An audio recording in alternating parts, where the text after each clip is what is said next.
How are we doing, everyone? Welcome, and welcome back to the Health Bar.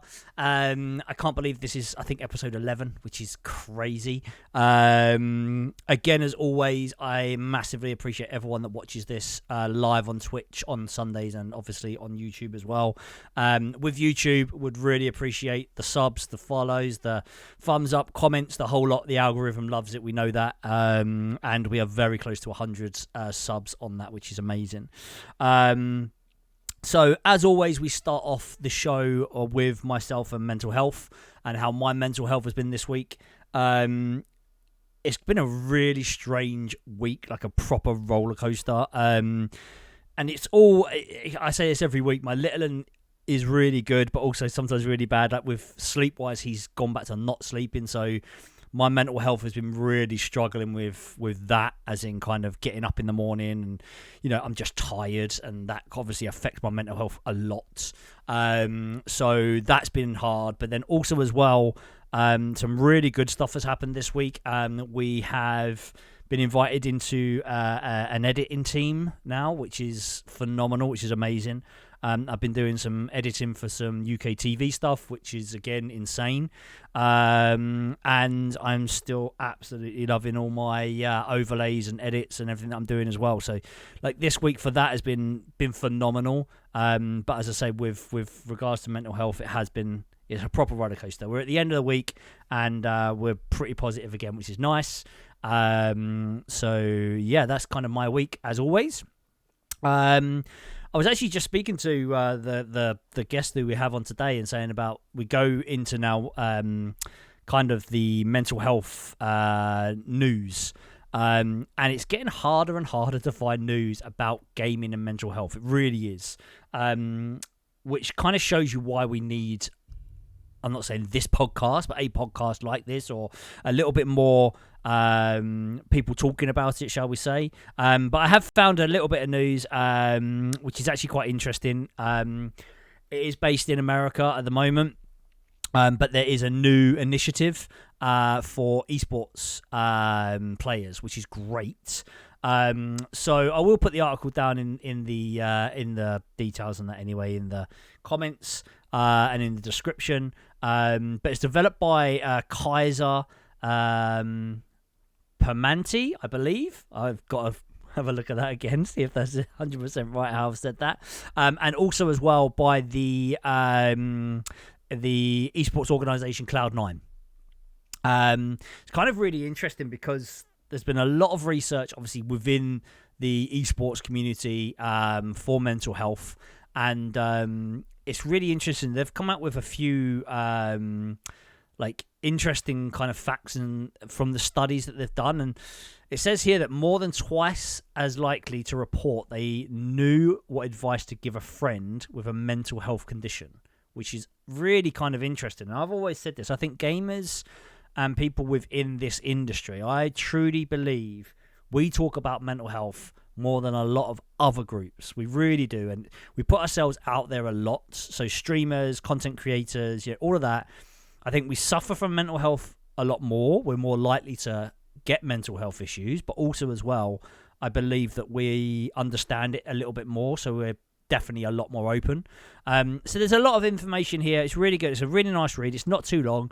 Again, I'll put it in the comments so you can have a little read. But again, it's just really exciting that people are starting to do more. And getting it out there. That's why I've wanted to do this for such a long time. And it just came around at the time works now. But yeah, so with next thing we have, so his name is Zane, but he is part of a duo, which is freaking amazing. We had actually his other half, Katie, on the show right near the beginning, which was awesome. And they have rebranded. They're now called the Shooty Loots.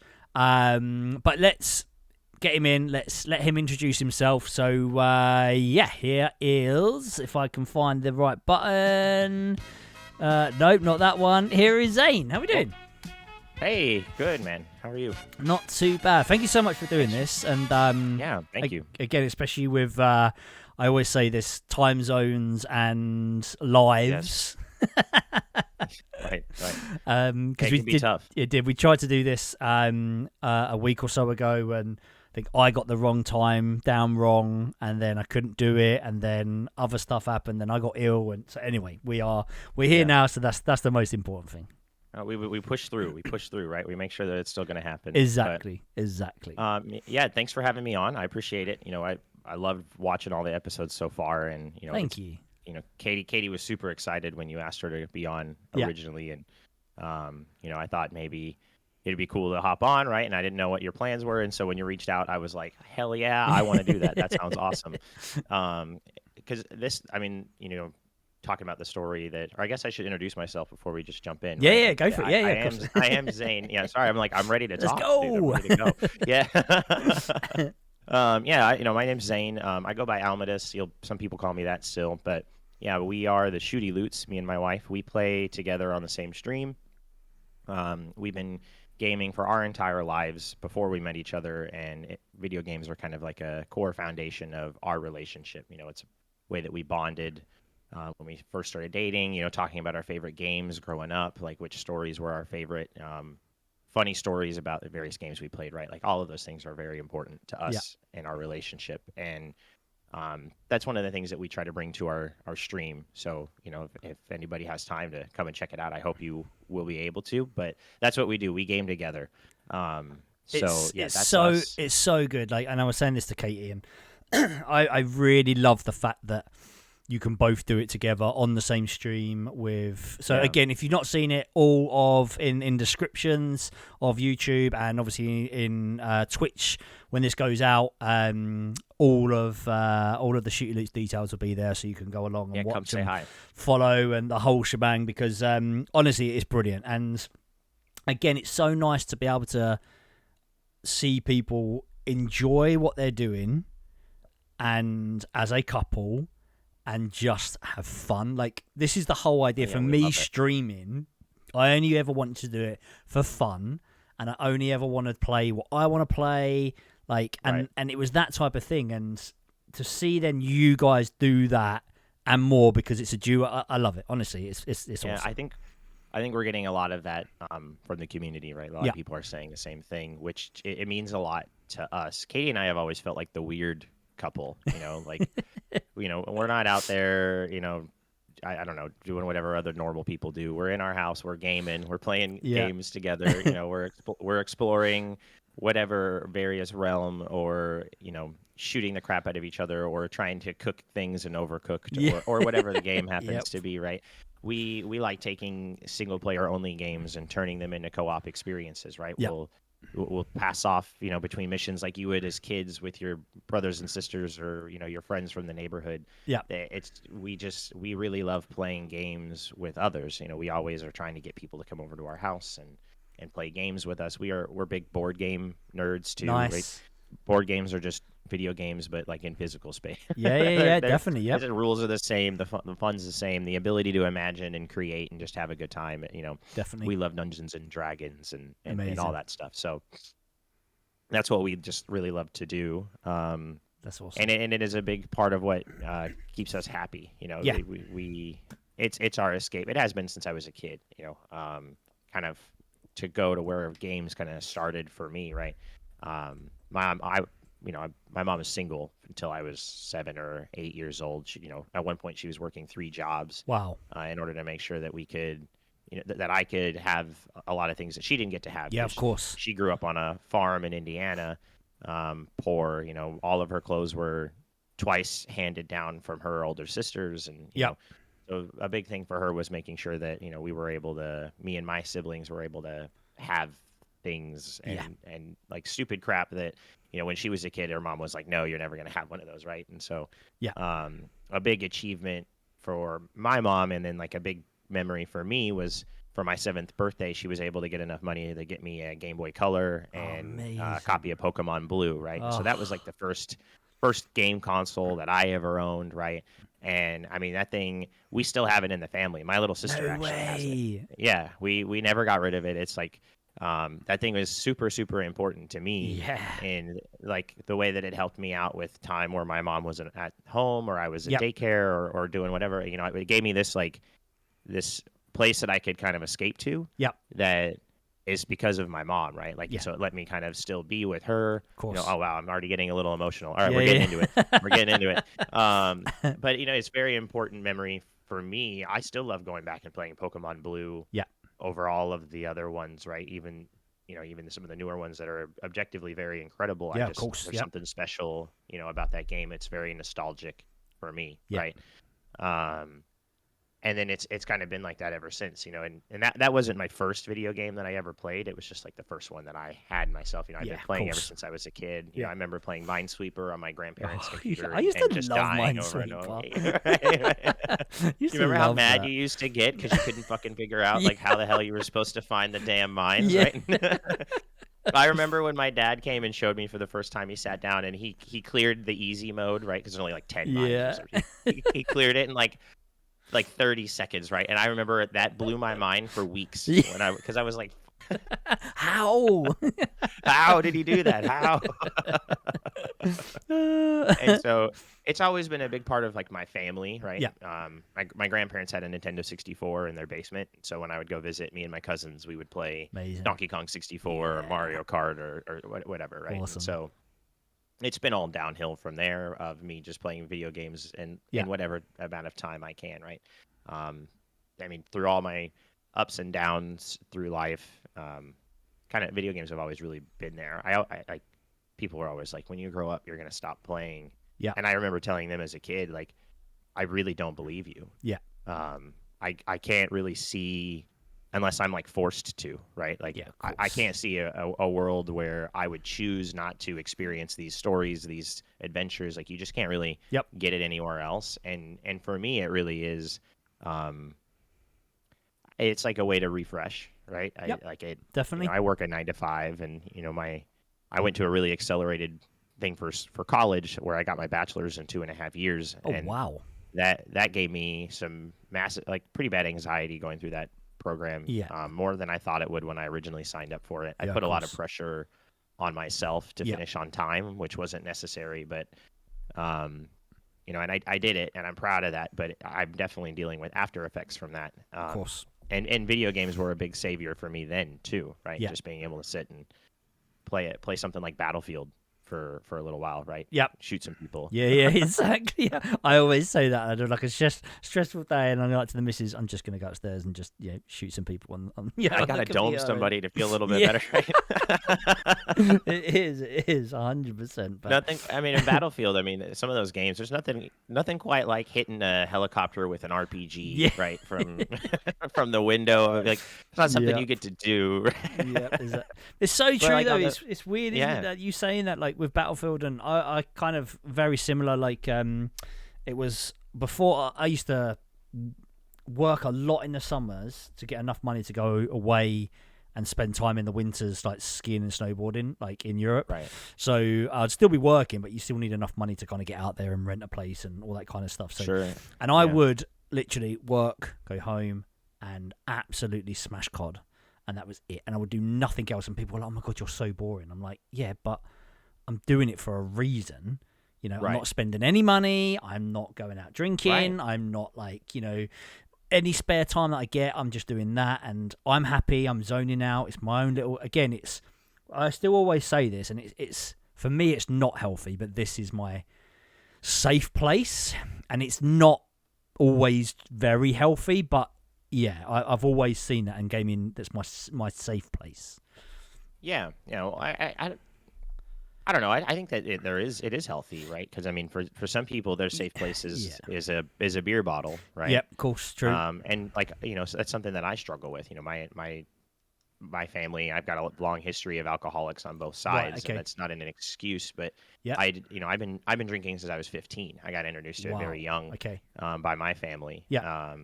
And it has been during hard parts of my life, I have turned to alcohol, right? And I still struggle with it to this day. Right. It's one of the things that I actually started streaming to try to help me with a little bit. Is to try to create like a larger community that I would be, of course. I don't want to say obligated to, right? Because that's not the right word. No. But, I know what you mean. It's that. I don't want to be sloshed all the time, right? I would get drunk, and then I'd want to do things like, I want to go play, or and I'm a programmer, I work on little side projects and things like that. And but alcohol is a way, and I would say it's an unhealthy way, right, for me to de-stress. Where I view video games as a much healthier way for me to work through my issues, right? Yeah. And so there are times where it can be unhealthy, right? When you talk about moderation, right? Yes. You can definitely play too many video games where, like we're getting a little caught up in this Twitch thing where, maybe we're not doing the dishes as often as we should, but we're still meeting our major obligations, right? It's not like we're not doing work. It's not like the dog is wasting away. He gets plenty of time out and about, and there's always a management aspect to it, of course, which is where it can become difficult. Where when video games are the only really like positive thing that you've got going on, right? That's where moderation can become very difficult. Yeah. And that's something that Katie and we've gone through bouts as a couple, right?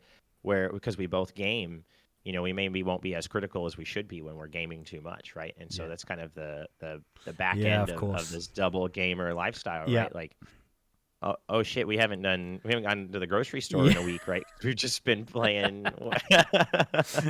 Okay. Elden Ring just came out, and we've been playing that for a week straight, right? Yeah.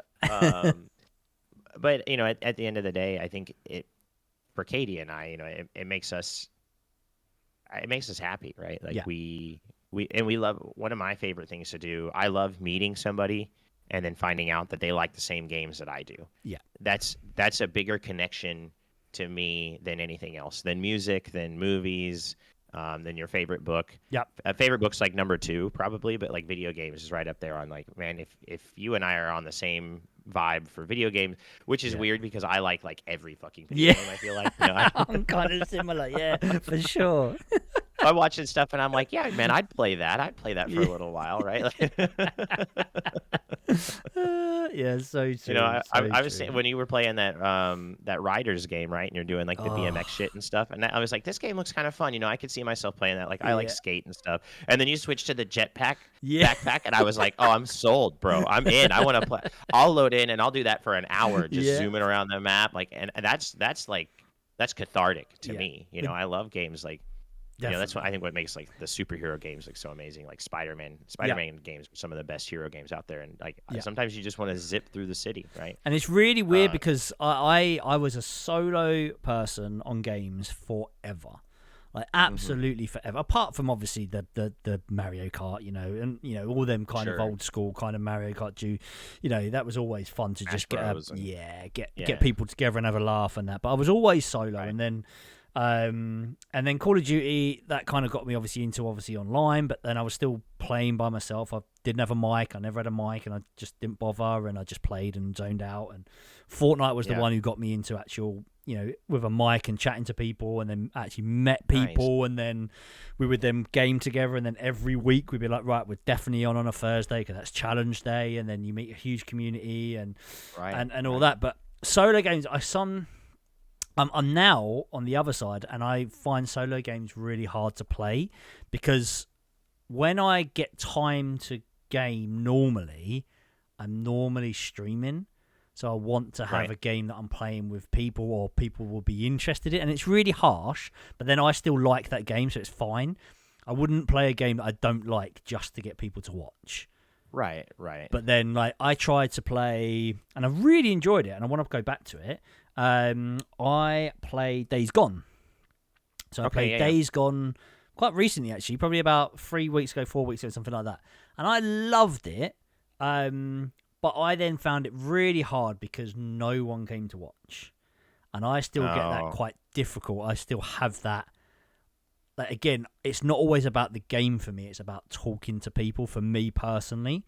So when no one's there, I find it very difficult. Very difficult, We've been struggling with that as well because I like to play like every game, right? And it's hard. We're just barely starting out, and we've had a very interesting experience as a brand new group coming to Twitch, right? Yep. Where we've been immediately welcomed with like open arms, and we've had an immense tidal wave of support effectively from day one. Yeah. You know, we always have people hopping around and hanging out, and you know, for me that's the big thing too, right? Um, I love the community that's built around gaming. Yeah. It's what keeps me coming back. When I was a kid, you know, I remember begging my mom to let me get an Xbox Live membership so that I could play with my friends from school, Yeah. and stuff like that. And she was convinced that I was going to get snatched up by some kidnapper, pedophile, or whatever, right? Because this was 2001 or two or whatever, around that time. And so she was absolutely convinced that if I got an internet like game subscription, that it was going to be all downhill from there. I've met some of my lifelong friends very shortly after that. You know, like about a year after that, I started playing, you know, Gears of War, Call of Duty. I played a little bit of Phantasy Star Universe, if you've ever played that MMO. No, never played it. And it's like a, you know, Japanese style MMO nice. kind of game. There's a new one that came out recently that I haven't really played, but it's been around since like the PlayStation days. Like wow, okay. The series, right? It's a really fun series. I met some amazing friends through those games, and one of them he was going to be a best man in my wedding with Katie. And some health issues on his family side at the very last minute. You know, they were literally in state because we brought them down from Maryland down to Florida for the wedding, and they were in. You know, he was like an hour away from me. I could have driven to see him when they got the call, and they had to turn around and go right back. Like it was a really rough evening for all of us because him and I have been friends. For now, nearly 17, 18 years. That's amazing. Yeah. And maybe not. I think it's like 15. I'd have to sit here and actually think about doing the math, but I've known him my whole life. Yeah. You know, I flew out to hang out with him when I was in high school. You know, we spent like a week where I just hung out with him and we just played games for a week in his bedroom. Like that's all we did. We just played video games. You know, like I've met amazing lifelong connections through it. You know, and then ever since then, just constantly meeting new people. And I got into MMOs for a long time. I played Final Fantasy 11. Yep. Got really involved in a couple of communities on there. And then ever since then, every time I go to another MMO, I always end up making my own guild or my own free company or whatever they call it in that game. Because I like kind of driving a little bit of a community. It's something that I really enjoy doing. And you know, I've done it successfully a few times, and then something happens in my life where I end up not being able to play as much. Yep. Or I end up, you know, I have ADHD, and as much as I love to be able to sit around with a game, you know, for 4 years, it's actually very difficult for me. I need to be able to. I need the variety, right? Even with us playing Tarkov all the time, you'll notice I play other games on stream. Sometimes I have to. I need the variety. Or you know, it's my way my head works, right? And so, you know, I always feel bad in those scenarios because I put a lot of work and effort into it, and a lot of people kind of gravitate to Katie and I and enjoy being in those spaces. And the few times where I have had to step down and hand it off to somebody else, it's a very sad. It's a very sad moment for me. You know, it really brings me down. I feel like I've let those people down, right? And then sometimes those communities end up dying, right? Because when you're the person that kind of drove its creation and then you move on, you know, a lot of you're what kept people around. Yeah.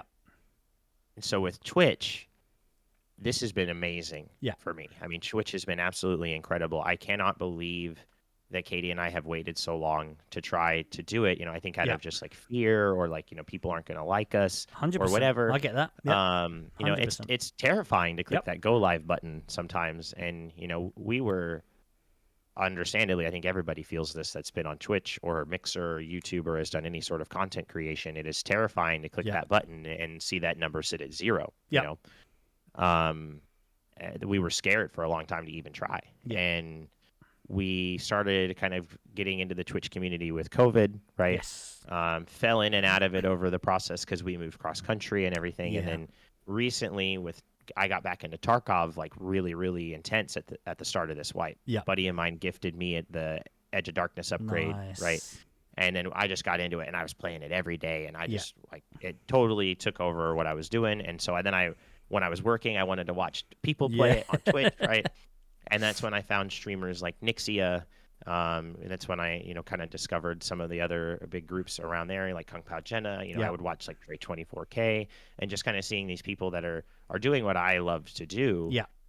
Both in playing video games and creating these amazing communities that support them, right? That show up every day, that like talking to them, that like playing games with them, that you can move to a different game and they're still going to support you, right?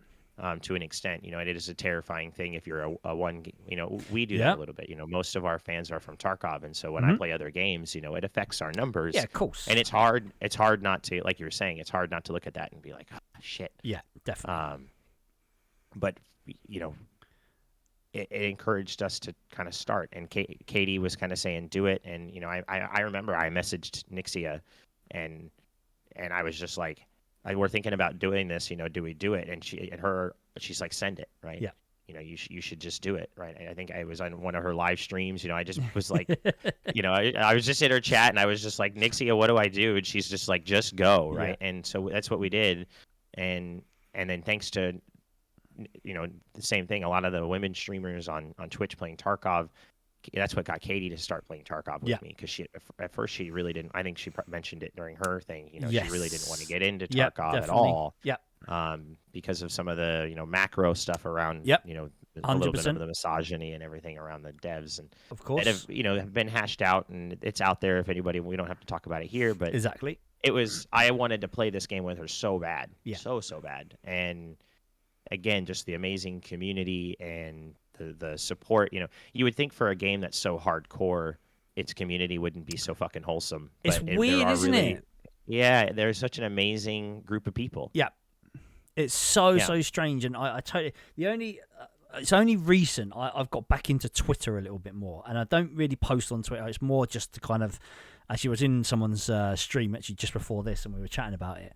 And I love to go and watch and read everything that Twitter's got, because I find it very, very amusing. It's a bit fun. It's very really different space on Twitter. 100%. And basically, the only thing I would say is that there are a lot of keyboard warriors, a lot of toxicity, and it seems like obviously, because I look at a lot of Tarkov, content creators, so it's a lot about that, and there's a lot of people hating each other on there, and I find that really sad. But and again, I was talking to my mum about this the other week, and I always think picking up the telephone and actually physically speaking to someone. This is going off on a little tangent, but you'll kind of understand. No, you're good. But picking up the telephone and actually speaking to someone, like, I can tell the tone of their voice. I can normally tell straight away if they're happy or sad and all that. As soon as you get on email, text message, anything like that, I could say something that I think is very positive, and say I was sending it to you, and you're in a real low mood, you could take that as real and go, what are you talking about, you arsehole? Or, you know what I mean? And it could, and do you know what? It happened to me the other day, and someone sent me a message on Discord asking for something, and I sent them, I sent it to them, and they were like, is this your work? And I was like, and I was in a really bad mood because I've just been really busy. I was tired, and I was like, what do you mean? You taking the mic? Like, of course. And it's like, but I took it totally the wrong way. And then we spoke to it afterwards and was absolutely fine. But I think that happens a lot. And I think Twitter is a place like that just excels all of that type of thing happening. It's very interesting, right? Because like with text messaging, I need your phone number, right? Yeah. Or email, I need to know your email. Yeah. When you get on a place like Twitter or Reddit, you just go to you search a hashtag, you search a topic. Yes. With Twitter, you don't even have to do that. You can just search the word, and then you'll get every tweet that comes up with those words, right? Whereas with Twitch is lacking in some places with moderation tools. I think there's still a lot more that we could have in order to protect against, especially for small streamers like us and even smaller ones, right? For some of the abuse tactics like chargebacks and hate raids that we're still struggling with on this platform. 100%. But overall, Twitch has a lot of moderation tools available to us streamers where we can cut down on that toxicity. Yes. And the majority of the content creators out there want to see that gone, right? Yep. We don't like seeing it in our communities. You know, one of the rules that we have on our channel is like you're not allowed to badmouth other channels on our, like, don't come into our chat and bring in the drama from another channel in here. Like, that's not what we're here for, right? And we will ban you for that, because I'm not going to have you bashing another content creator. Exactly. You know, like, I knew how much work, I had an idea of how much work it took before we started, and now that we're doing it, I cannot believe the amount of time and effort that it takes even off stream to make a lot of this stuff work, right? Yeah. And so I fully support everybody, stamping that out immediately. Don't take it, as a streamer, especially. It's tough when you're small. You want to have everybody come in and you want to be friendly to everybody, and you don't want to ban somebody because of something else that's going on. Yeah. And it can be very, very difficult place to be in as a streamer. But on Twitch, I've noticed that I think a lot of the content creators kind of band together and are very motivated to make at least the Tarkov section of Twitch a very welcoming place. Yep. And that's amazing to me. Whereas on Twitter, you don't have those same barriers. No, right? Exactly. I can't wall off my Twitter profile the same way I can my Twitch channel to stop people from coming in and bad mouthing whatever I've got going on. And so you end up in this, and then there's a further barrier there where there's nothing to stop somebody really from making an alternate Twitter account to just continuously bash and harass you. You can kind of do that on Twitch, but we do still have tools to protect from that. Do you know what? Well. It's a lot better, because there's a guy in our community, and he had that, and he had a lot of hate raids, a lot of people making alternative accounts coming in constantly, and it was like a good couple of months for him, and it was so hard to see. And I mean, thank it's all over now, but it was just it's just crazy. It's tough. The internet creates I mean, we all know this, the layer of anonymity that it creates. It allows a lot of people to act in ways that they wouldn't act in person, or even over text messages to you, right? You're talking about the lack of kind of social cues and texting, right? And emails, which is definitely a struggle that we have. If people that message with me, they'll notice that I use GIFs and emotes like almost exclusively, because I'm always very conscious. I don't want anybody to think that I am mad or something that I'm not, right? Yeah, I agree with that. I do definitely agree with that. And so the step up from that, right, with not having, you're just this faceless person on the internet. I think it allows people to act in ways that they wouldn't normally. Definitely. And it's rough to see, right, because the Twitter space for Tarkov is very, very different from the space that's on Twitch. And what I'm always conscious of is, it feels like when we're online, for us that are chronically online, like you and I, right, we're always in Discord, or we're on Twitch, or whatever. We're reading what's happening around the world, or we're on Reddit posts looking at dog posts, whatever. We're just online all the time. 100%. It can really feel sometimes like everybody else is too, right? And that the sentiment that we're seeing in these spaces is actually, you need to remember that it's not the whole, right?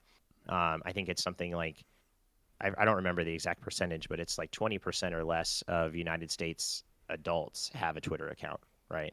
And that doesn't speak to like the rest of the world, but it's an important stat to remember when you start thinking about like, oh wow, like Twitter's going off on this one particular thing, right?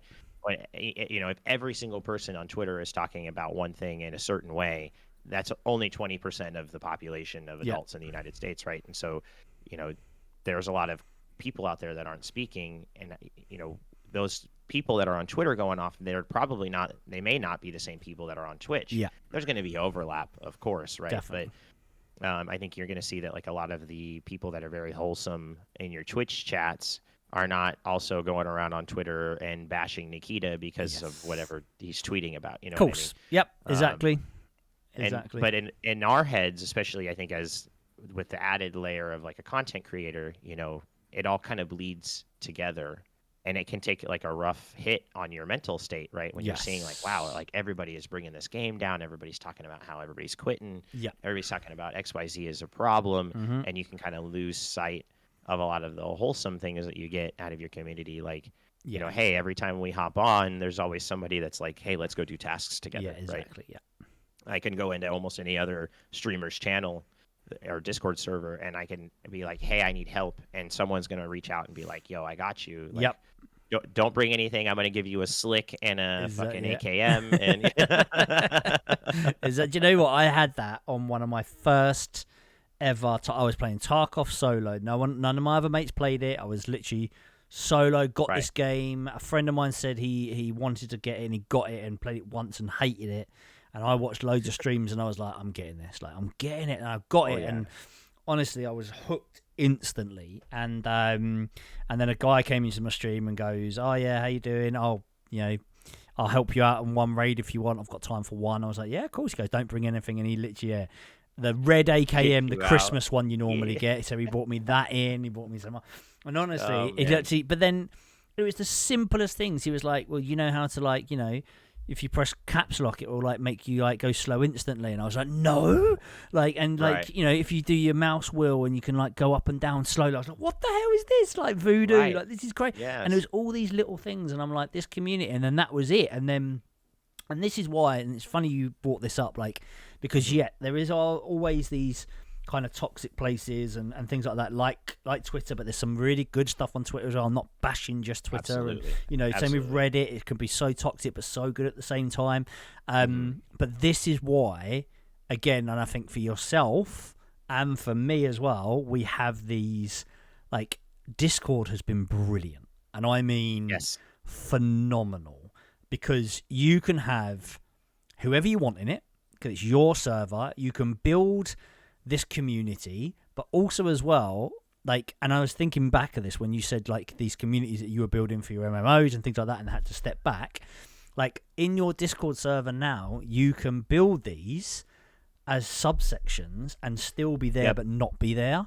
And Discord is just it. And I think It's incredible. if you build it the way you want it, and you are the owner, yes, you can go into some Discord servers and they're still very toxic, and I understand that, and there are toxic people everywhere, don't get me wrong, but because you're in control, or as much as you can be in control, I think it's amazing, and the tool is brilliant, because then, as again, bringing it up right from we were talking before, now I can see your facial expression, I can hear your voice, and it's not just that text message, or it's not just that, message on Discord, and, I can actually get a physical... "Oh, how are you today? You're all right today. You sound a bit down," or you can really get that, and I love it. Yeah.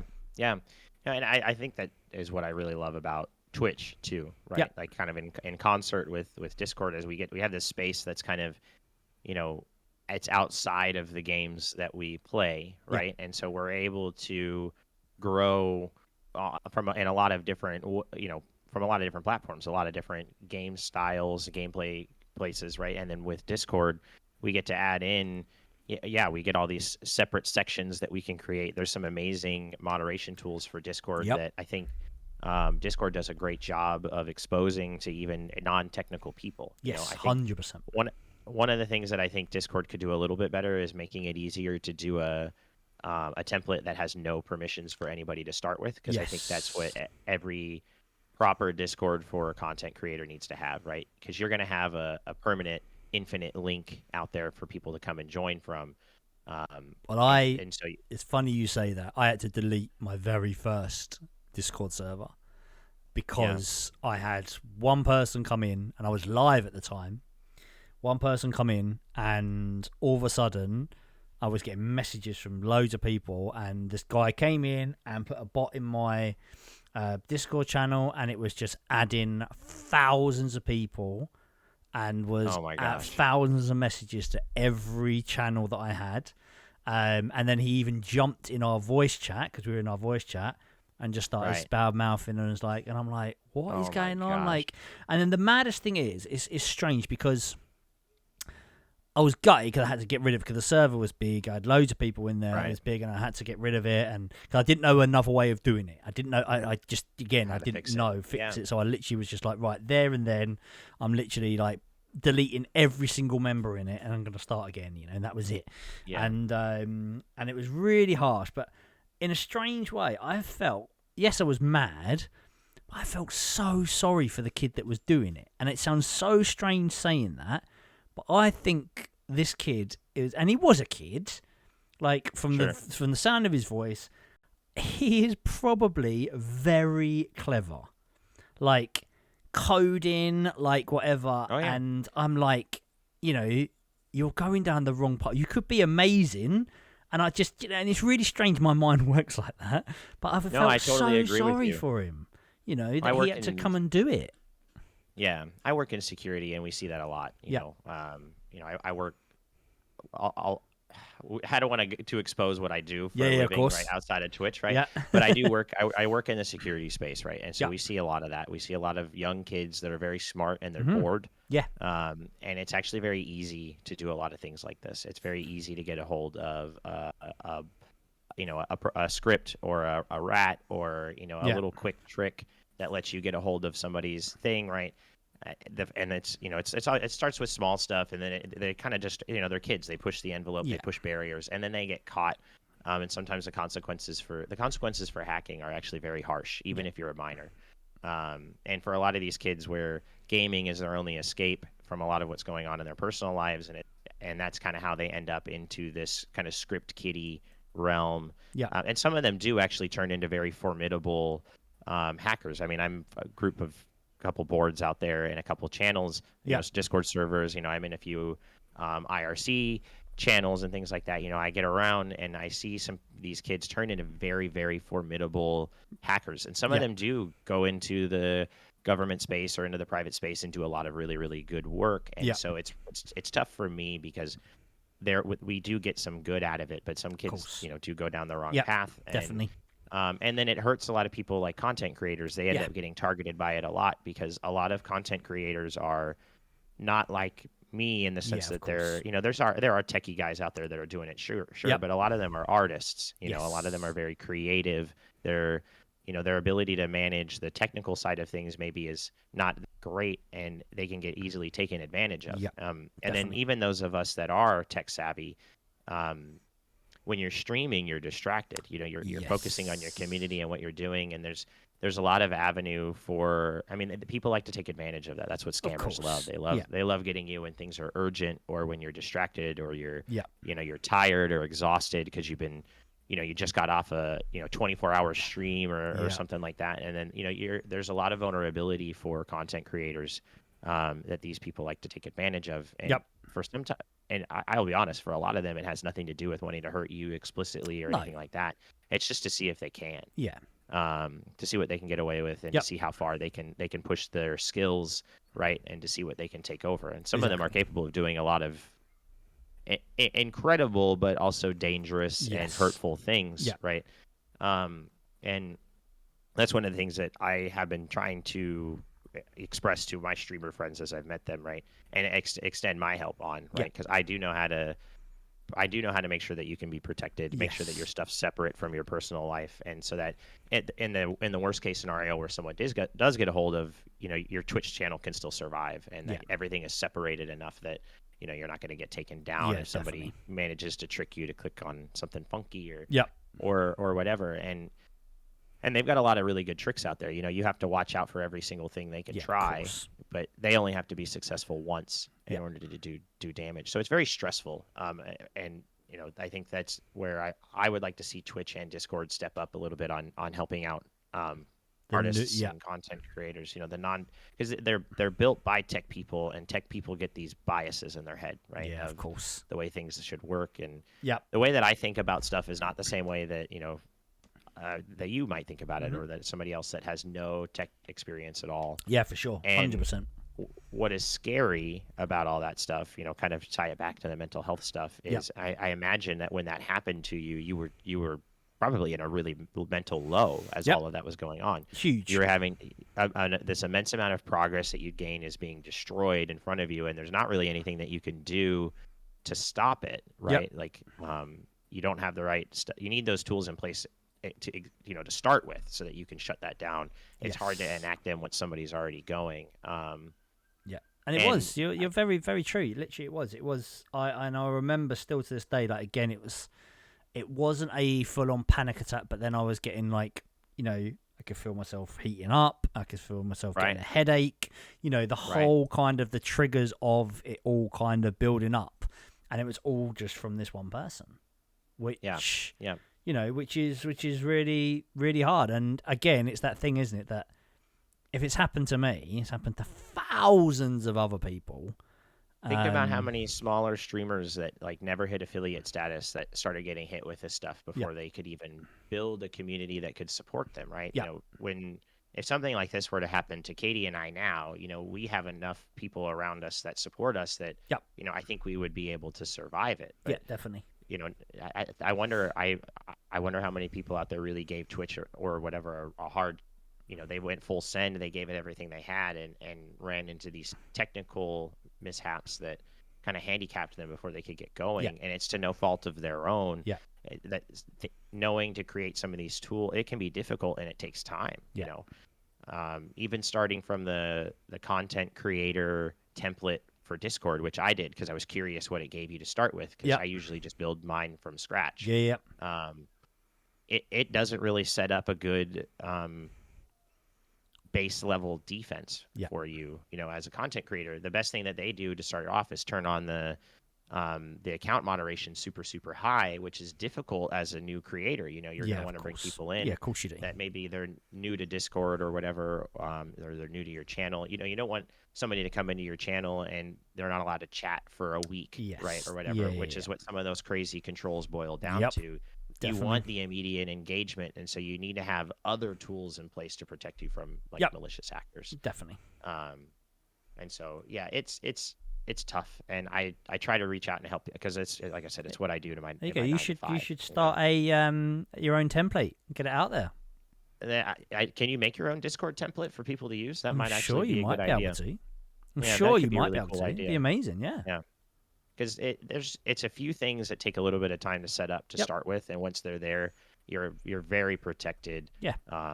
From a lot of those things, at least in your Discord community. And I think the Discord community is what needs to be protected the most. Oh my God, yeah.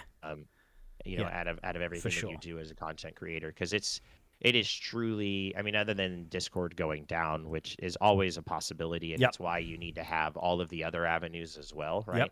So if any one of these channels gets shut down because Twitch goes out of business or whatever might happen, you know, you still have a way to pivot. Yes, exactly. But the Discord server, in my opinion, is really the core of, it's where you orchestrate all your events. It's where you keep community engagement while you're offline. Definitely. You know, if you ever have to go on vacation, you know, streamers should be able to go on vacation. You know, it shouldn't just be corporate people that get to go to Hawaii every now and then. Like, if you make enough money on stream and you've been saving up for it and budgeting, go take a week and go, right? And the Discord is a way for you to keep that engagement there and keep your community happy. And it's funny you say that, because there is a lot of content creators, and again, I see this on Reddit and Twitter a lot, is they don't want to go.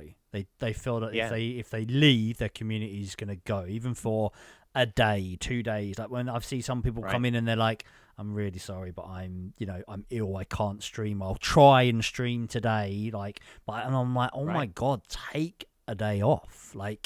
And I understand, but that's another thing, I think, where people's mental health, and this is why I've got a couple of partnered Twitch people that might want to come on the show in the next few weeks. That'd be amazing. And it'd be really good, and it'd be really interesting to know, because it's their full-time job. And for me, I would be panicking every day. That's what I was going to say. Every day. Right. And that's going to be... Yeah, so I'm really interested to find that. So hopefully, if these people do come on, definitely one of the questions, because I think my mental health would suffer way more being a partner than it is now. I think it's just very stressful, right? Because there's not a lot of a support net for partners, right? They don't, even though they are... what's the right legal word, right? I don't want to get Twitch isn't their employer, right? But they're contracted by them. Like there is a contract there for that partnership. And those partners, they have certain requirements that they have to meet for Twitch in order to maintain their contracts that require them to be on a lot.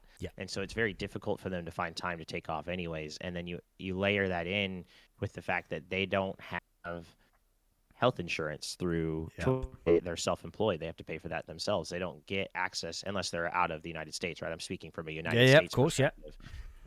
But so taking time off, and say you have 100 average viewers, right? And you take one day off, and that drops down to 90 for the next week or two because of that, or even if it's purely coincidental, it's going to take a hit on your mental health. I mean, definitely. You're going to feel down about that. You're going to feel like it was a misstep, even though it's something that you need to be able to do. We all need breaks for 100%. Everything that we do. You can't swim all day long, even if it's your favorite thing to do. Your body needs a rest. Everything takes its toll and takes energy, right? And we need to sleep sometimes. 100%. Yep. But I fully understand. Twitch isn't what pays our bills, right? If we make a mistake and our brand gets destroyed, I would feel awful, right? And we have made one or two mistakes that we've had to jump in front of, and were very scary for Katie and I, and we thought would, were terrifying. I mean, and made us sick for a day or two after, because it's so easy in this space to say the wrong thing, or to have somebody come into your channel and you may not know, right, what their affiliation is to the rest of the community, be it good or bad. And so it can be very stressful to make sure that you're you're not running afoul, or it's kind of like walking on eggshells, right? Yeah, definitely. And I think that just gets amplified the bigger you get. Yes. And the more Twitch becomes part of your primary income stream, right? Like if we lose it, it would be terrible, and we put in a lot of work, and I would feel sad because we would lose this community and everything. And I love doing the Twitch thing now. I can't believe I haven't done it sooner. Yeah. But I couldn't imagine the toll it would take on me if that also meant that I can't pay my rent, or I can't pay my mortgage, or I can't buy food anymore. And so it's stressful from my perspective. Like I feel secondhand anxiety for some of these bigger streamers where I know that it is a primary, and I want them to feel like they can take a day off, and I want to tell them, like, just take the day off, don't worry about it, right? Because you should be able to do that. But there is a hit there. People, some people are there specifically for you, and other people are there because of one reason or another. It's when they normally watch Twitch, and if you're not online and they'll go somewhere else, and then your head can run and spin on that, right? When then all of a sudden you don't take any time off, and then you get burnt. I know, and that's what's really sad to me. I get so sad when I see some of these content creators that have been working so hard for so long, so much longer than Katie and I have amassed a massive following, right? A really good core community, but they've pushed themselves to the point where they need to take a week off. And then they get hit with that damage in a way that's harder for them to mitigate, right? Because they're already burnt out, so they're already suffering with their mental health. And then when they come back, they're going to be suffering even more, even though they've had a nice break. Exactly. It comes back harder. Yeah, for sure. Yep. And then it becomes harder for them to, they might need to take another big break. It's much easier to refresh by doing it ahead of time, right? Yeah, for sure. I wish it was easier, specifically on those where Twitch is the primary income stream, to feel comfortable taking a little time here and there. Because there is a lot of I have seen a lot of people get partnered over the last couple of years. A lot of people, and they're the ones that kind of obviously pushed really hard, and now their average viewers have gone back down, and they're around about 40 to 50, but they're still partnered. So realistically, then people if they are full time, amazing, like well done, but I don't think a lot of them are. So then there is a real struggle again, because you are both and trying to still keep your community at a high. But I mean, I've got a friend of mine, and she is if you can say it, TikTok star, and TikTok famous, or whichever way you want to call it. Right. Like million plus like followers and all that kind of stuff. Sure. And so TikTok, it is her main thing. But the money she gets from that is nothing. It is everything else. It is people going, I need you to do a video for this brand. Can you do this? Here's £1,000. £1,000, thank you very much. So that is, but then again, you have to then still keep up with your TikTok, because if your It's your numbers drop primary or engagement. exactly, you know. So, you know, it is the same thing, isn't it, with streaming? But I think with streaming, it's a little bit harder because TikTok's a one video, 30 seconds. You know, Sure. you can spend an hour if you really wanted to doing makeup and hair and, you know, clothes and all that kind of stuff before it to get, Right. you know, that one video out absolutely fine. But streaming, you are on for an average, I suppose, is 6 hours, I suppose, for a partnered.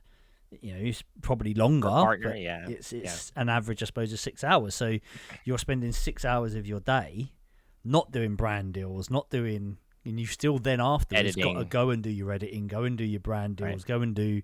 Right. So it's a lot harder. It's a Make lot TikTok harder. videos, Exactly. post on Twitter, get the Instagram Exactly. posts out there. The social media space is very difficult. Yep.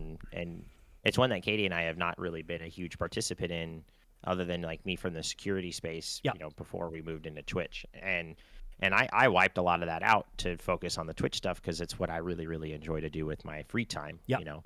And that's another thing that I think makes this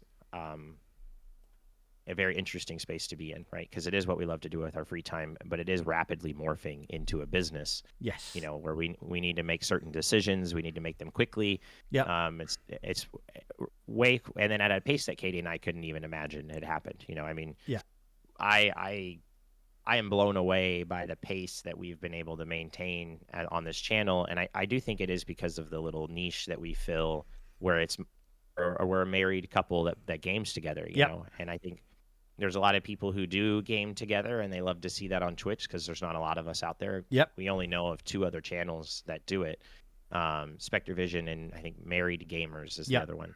And so we, you know, there's not very many of us couples out there doing this. And then I think there are a very significant amount of people, you know, there's a little bit of that live vicariously through the channel, you know, seeing a couple gaming together and it's part of our relationship. 100%. And that we love that we get to share that part of our relationship with everybody, like in that space, you know, but it is so difficult, you know, I'm rapidly becoming aware of how much work and how stressful it can be.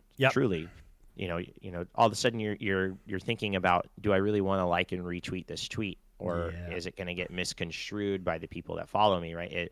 Should I like this tweet from this other game that's outside of the games that I normally play with my community? You know, it completely changes the way that you interact with the internet, and that's why a lot of bigger streamers have alternate accounts, right? Yes. You know, most of them have a Twitter that is not linked to their Twitch at all, and it's just their personal account, right? So that they can still have that expression on the internet, but without affecting their brand.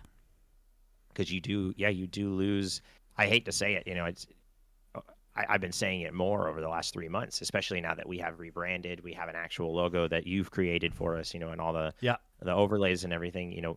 Now we have people asking us like, hey, when are you going to do merchandise and things like that, which like doesn't make sense to me. And so now all of a sudden it's like we have to do this because of the brand, right? Like people, you know, we need to make sure that we're not talking about certain things on channel, you know, or things like that we maybe normally wouldn't care. Because it's more so quickly into this business. It's very true. I have got people that I probably will not play games with anymore because I don't know what they're going to say. Right. And it's really hard because I still play games with them offline, don't get me wrong, but I find it really hard. And it's one of them, they play games just to play games. There's nothing else. There's no like, you know, and they don't kind of understand that why I don't play with them. And I'm like, you've just got to, you know, it's really hard. But there's people hard. I will not play games with because I truly don't know what they're going to say and what comes out of their mouth. And, you know, I will get in huge trouble for it and they wouldn't, you know, and that's the hardest thing. And you do have to start making these choices. The more and the bigger you get and the more following you get, and you know you really do. And it's strange saying having that, to make that balance, right? Exactly. So and again that's a big stress, mental you know, mental stress. You're constantly you want as much engagement as possible, right? But every possible engagement has the potential to go bad, right? And so you're having to. It's why you need to have. It's why we have moderators, right? It's why we have automod in place. It's why we have, Yep. our Discord servers have rules, and Yep. we have rules in chat, and then, Exactly. and then it can be exhausting to enforce those rules, right? And especially from a creator's perspective, like it really sucks when it's somebody that's been in your community for a little while, right? When somebody shows up, it's their first time chatting, and they say some bullshit, and you've got to ban them. It's like, who the hell cares, right? It's some don't know who you are. It's anyway, probably some 13-year-old running around on Twitch or whatever, and I don't even care, right? Yep. I don't know who they are. I don't mind, right? Yep. They're gone. They're out of my mind as soon Yep. as I ban them, right? You're not welcome on this channel, and we move on. Yep. But it can be very difficult, especially as you grow and you've been around for a long time. I can imagine that you've been doing this for 2 or 3 years, and you have people that have been there that entire time, right? Maybe they've taken a break, they're gone for 6 months, they come back, the community mindset has maybe changed a little bit, right? I couldn't imagine, we had to we had to ban somebody that had been on our community for about a month, that took a huge hit on us mentally. It actually is the first time that since we started that Katie and I canceled a planned stream because we were in the wrong mental headspace. Like we literally, we were like, we can't get in front of the camera. Like we are so down in the dumps. Like we can't do this because we found out that somebody that had been kind to us and been on channel with us had actually been off and causing a lot of toxicity in a lot of other channels. A lot of it was bad stuff. It was horrible. And when we learned about it, it kind of shook us a little bit, 100%. Right? Because now we have to go enforce. I have to. Yeah. You've forced my hand. You've acted like this in a way I don't support that behavior. Yeah. I can't have you in my community anymore. You've got to look after the people that are in your community. Yeah. Oh, and the other Twitch creators. Yeah. Right? Like, that's part of why we have the rule of no bad mouthing other channels is like, we are a Twitch creator or a content creator, and everybody else that's content creator, I am in solidarity with them. Yeah. I am with the other content creators because we do this together. I may be new and we may be small, but I'm not going to choose one viewer over another creator in that way. You know what I mean? I'm not going to allow you to go and harass another creator and associate yourself with my community. Yeah. That's why we have those rules. Yeah. And so you forced my hand. I'm going to ban you, right? Yeah. You're going to get this ban. I tried to reach out and say like, hey, I know you've been here for a little while, and they've supported us. They gifted subs and shit. And it's like, but this is the way that it is because of the way that you've acted. I'm going to ban you. You're getting banned from everywhere. Yeah. And that was hard. Yeah. And that was only somebody that had been around for a month. And so I can like the difficulty of maintaining these communities as you grow. Yeah, for sure. It can become so stressful. Yeah. It takes, and I wish there was more avenues for some of these bigger partners to be able to take time off. Yeah, I totally agree. And as I say, there's one hopefully, as I say, they'll be on in the next month or 2 months or something like that. And one of the guys that I spoke to is that he is a YouTuber, and he turned around and said that he didn't really suffer much with mental health. But as soon as he came over to Twitch and started Twitch, he suffered massively, which is really interesting. So I kind of hope that we do get him on because the story will be amazing. Because and I think that is a big thing. People don't understand how much you have to put into Twitch or into YouTube Live. And I think anything live is the one. Like even YouTube, like even if you're doing like a YouTube video, and it's an 8 minute or half an hour length video or whatever it is, like you're still spending hours on that and you're still making it editing perfect, but you're not getting, you're getting feedback with comments, but no one's actually sitting there watching you edit live and go, why are you doing that? And what's this? And, oh, by the way, that, so I think as soon as you get to live, anything live, then that's, there's a big... it adds a whole different level of pressure. Definitely. I mean, I still get a little nervous when I click go live. You know what I mean? Like, is it going to be another good one? 100%. We haven't had a bad one yet. Thank God. Right? Yep. And but it's you're putting yourself out there. You're exposing yourself really out in front of other people. And for me, one of the things that I've made an active effort, kind of since high school to really not be because I used to be very I was not very talkative. I didn't like telling anything about myself. I didn't Yeah. really want anybody to know who I am or what I like, or like, fuck you, that was what I kind of was a little bit when I was a kid, until I got to know you and then I talk your ear off, right? Yeah. And I didn't like that part about me as a kid and I tried to change it, and that's kind of who I am now, right? Yeah. I want to talk about all of the stuff that's going on. I want to be very open about it. Definitely. And it's still scary. I want to expose that out to people, and it's still scary to put yourself out there and go live in front 100%. of all of these people, right? And that's one of the things that I think we can help as creators, right, with our viewers with their mental health. I think we create a space where they can see, like, when we're open with what we're struggling with, we talk about, I do have depression, or I have ADHD, and these are the things that I do to deal with it. And, it gives a place where we can kind of come together and we can talk about it, and kind of like you were saying it when we first started talking today, right? That, we talk about mental health in the gaming space, I think, more than a lot of other industries. Yeah. There's a really good movement to talk about it in the security space as well. And from my perspective, the security space and the gaming space, there's a lot of overlap, right? A lot of the tech guys out there and a lot of security guys, they play a lot of video games too, and like the women and men out there, and excuse me.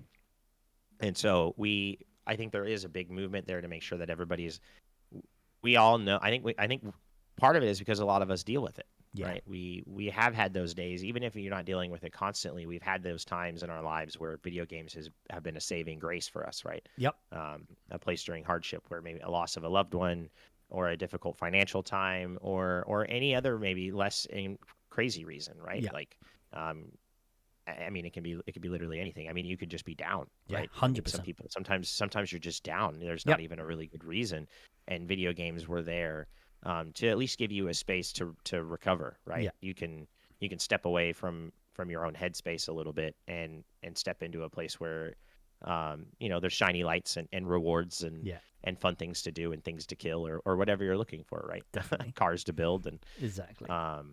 So yeah. Yep, I agree. And yeah, this has been awesome. Like, really has. I think, again, we could talk forever. And at some point, I think I'm going to try and get both of you on at the same time, if you guys are game. Oh, that could be really fun. Yeah, I was speaking to someone else about it the other day as well. There's another gaming couple that I've been speaking to, and but they don't game together. They're separate gamers, but Okay. But I think again, because I always think that, for people that game together, or not even game together, but stream at the same time, even if they're two different rooms, etc., you can still come back after you finish. You come back, you have dinner together, you watch TV together, you go out for a walk together. Like, you've still got your time together, which I love. I think is brilliant. And for gaming couples to be able to do that, like, is awesome. And yes, and I know, but then I know there's a lot of mental struggles as well with couples that do game, and so it would be, for me, and I think for obviously people watching, I think it would be really interesting. So if you and Katie are game at some point, we'll definitely try and make that work, because it'd be really good. Because also as well, again, we could chat for 2 hours, 3 hours, like non-stop, easy. So yeah, again, to get you kind of back on at some point in the next few months with Katie would be ace. Would be really cool. Yeah, that sounds great. Yeah, but honestly, like, coming on, chatting away, it's been awesome. I had a lot of fun. I massively appreciate it, and again, and I do say this to everyone, but people, for opening up and letting us into kind of your lives and your mental health state and all that. Like, I think it's so brave that everyone does it, and I do really. Yeah, I just really hope people start talking about it, and I always say, even if one person sees this and starts talking to someone about it, then that we've done an amazing job. Then we've done some good. Exactly. Yep. Exactly. And we want everybody to feel like they can come into our channel and be themselves and get the support that they need. I think that's one of the things that Katie and I are. We try to very actively support the people around us. Yeah. We love to be the one. We try to reach out. We're always available. We want to game with you on your bad days and on your good days. You know what I mean? Like, we want to help. So Yeah, perfect. So, as I said before, all of Zane's and the Shooty Loots info will be in the comments, descriptions, and also when we were live on Twitch, I'll put it in the comments there as well. So, but yeah, perfect. If you hang around, mate, I will be back in a bit. I'll do my sign off and I'll come speak to you in a bit. But as always, mate, honestly, it's been a massive pleasure. Like, again, really appreciate it. You've been awesome. So yeah, thanks, man. Thank you very much, and really love being on. Cheers, man. Thank you, and we'll speak to you in a bit. Guys, it's been ace. Like, honestly, like, and it's so nice because yes, we are talking about mental health, but we're actually talking about just general gaming stuff as well, which I really enjoy, and I hope you guys do as well. As I said before, any support from the YouTube side would be amazing, with comments and likes and subs. Like, I really kind of want to push this further, get more people involved. Again, if you are interested in coming on the show, again, speak to myself or into the It's Only Pixels Discord. We can get you involved in the next podcast whenever you guys are free. It's nice as well because I'm doing these now a lot more. I am pre-recording them. Just because we've figured out with time-wise, time zones, life in general, it's always really hard to kind of say. I'm always available to kind of like try and fit it around yourselves. Again, yeah, thank you so much, Zane, for being on and kind of showing us into his world, and I really hope at some point we will be able to get Katie and Zane on as a couple on the show. I don't know how it will look. I have to work it out on the actual screen, but it'd be really interesting and really good fun. But yeah, as always, thank you so much, and look after your mental health, and we will see you next time.